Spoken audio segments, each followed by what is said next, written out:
Hello everyone, good morning. I'm your licensed broker, Jerry Bustamante. And guys, ito, andito kami sa listing activity dito sa Nasugbu, Batangas. And alam niyo po ba, laging every hour, every minute is opportunity for us.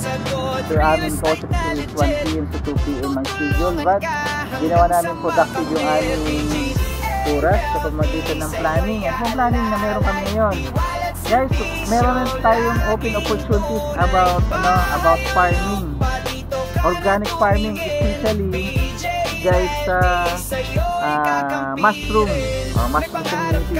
Dahil kasama po natin yung kilalang mushroom consultant dito o training consultant about sa mushroom, specifically oyster mushroom dito sa Nasugbu, Batangas. At hindi lang po Nasugbu, Batangas ang sakop niya, ha?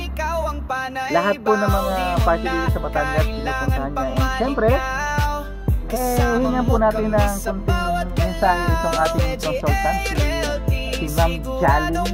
Ano ba yung magandang opportunity na naghihintay sa ating mga kaibigang clients dyan, mga farmers dyan, o yung mga binibenta natin ng farm lot.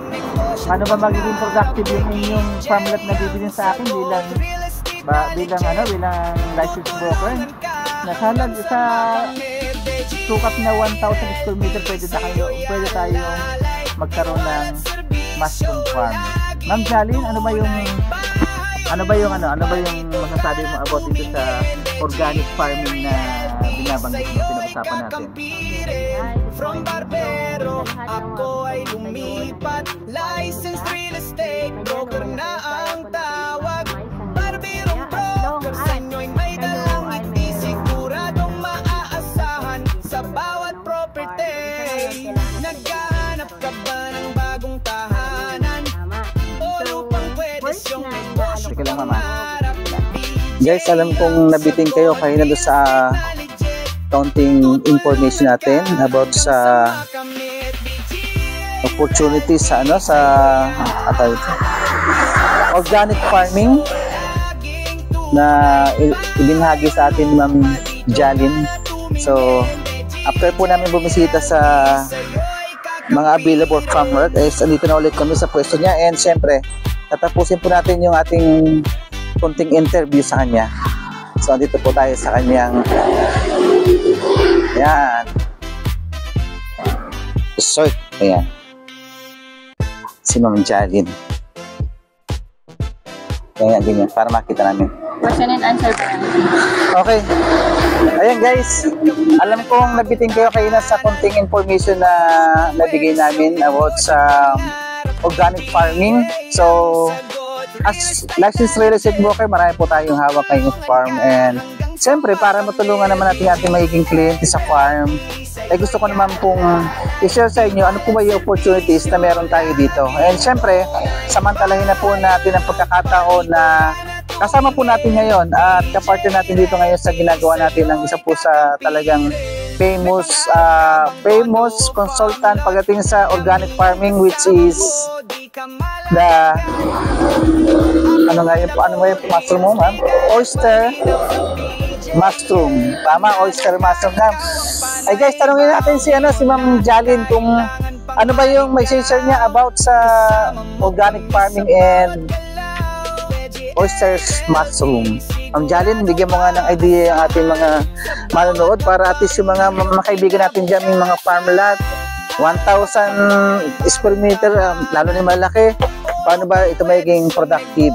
So kahit maliit na area, kaya na po natin lagyan ng mushroom farm. Ma'am Jalin, take it away. Hello, good morning po.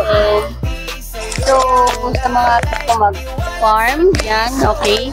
Sa mga gusto mag-farm, I'm here para tulungan kayo, lalo na sa mga gusto ng organic farming. At the same time, sa may mga maliliit lang na farm na gusto talagang kumita, pwede nyo pong subukan. Wala naman pong masama kung susubukan natin na mag-farm. Nandito naman po kami na Sir Jerry para kayo ay tulungan. Isa po sa mga business po natin ay ang ating mushroom farming, which is we can support you all the way from the beginning and to an end. Same time na rin kung kayo ay may problema or meron kayong concern sa paano ito ibenta or paano ito gawing produktibo, nandito po ako para tulungan kayo all the way as long as nandiyan din kayo, willing makinig at willing matuto. Yun lang po. Salamat po. Kagandahan yan, ma'am, di ba tama ba na sila is for as low as 150,000 makakapag-start na sila ng mushroom farm. Yes. At ang good news guys, tuturuan kayo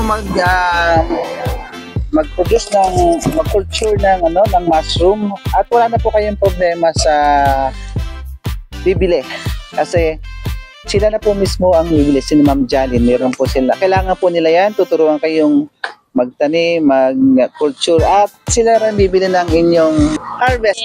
Guys, alam kong medyo gusto nyo nang malaman yung more about dito sa mushroom na to, sa farm. So, usap na lang po tayo kasi may mga special season po tayo para dyan. And syempre, kapag gusto talaga, si Ma'am Jaline naman is willing na puntahan kayo para sa consultation. Ayan, as consultant. Salamat everyone!